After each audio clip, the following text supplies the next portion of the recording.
Hi, I'm Andy Meyer. I'm the Regional Coordinator for the Safe and Sound Bridge Improvement Program, and we're going to talk today a little bit about the Route 34 bridge replacements, Whitewater Overflow, Whitewater River, and Bird Creek, the three bridges that are close to Burfordville on Route 34. We are going to close 34 to all through traffic on the 23rd of May in order to replace those bridges. And so basically from the 00 UU intersection with 34 to just east of Birds Creek, about a 3-mile segment of 34, that'll be closed to all through traffic. There are a number of people that live in between Whitewater River and Birds Creek, and they will have access from county roads both to the north and the south. We anticipate completion of construction by the middle of August, and so our goal really was to get in there and replace all three bridges and get out before we had impacts with the coming school year or with the fall harvest. All three of those bridges were built in the 30s. They are in really rough condition, years of traffic and exposure to salts from trying to remove snow and ice has really deteriorated the deck on all three of those structures. And so it's time. The other issue there is that they are narrow. All three bridges are about 22 feet wide. What we're going back with, the replacements will be 34 foot wide. So we gain 12 feet in width on each bridge.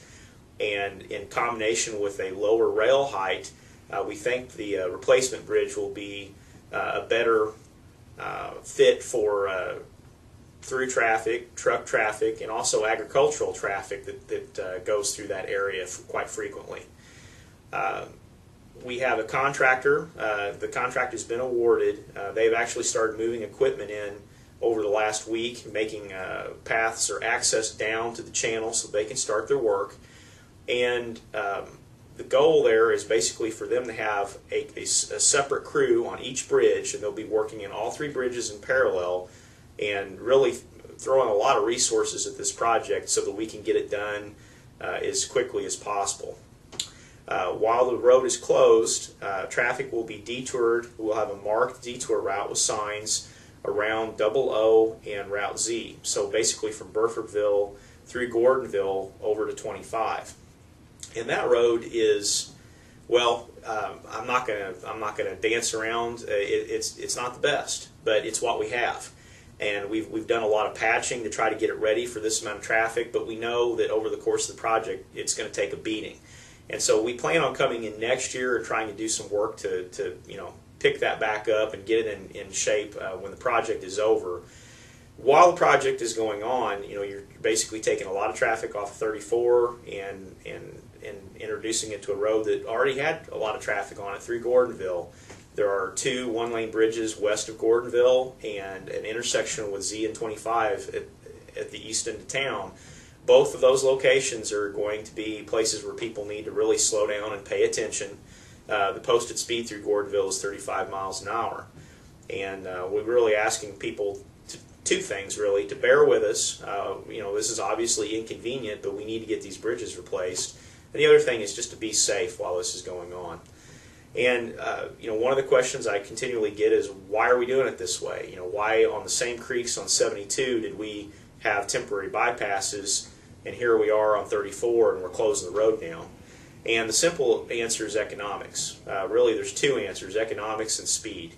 What we learned on 74 or on 72, and on several other routes like that where we've built the temporary bypasses is it costs a lot of money to build a bypass, and it's really not up for very long. You extend the length of time that the public is in contact with the work zone, which really means it's less safe for a longer period of time, and you really don't get a lot of value out of those temporary bypasses. On this particular corridor on 34, it would have cost about $1.2 million to build the three bypasses, and that will pay for 2 to 3 bridges in our program.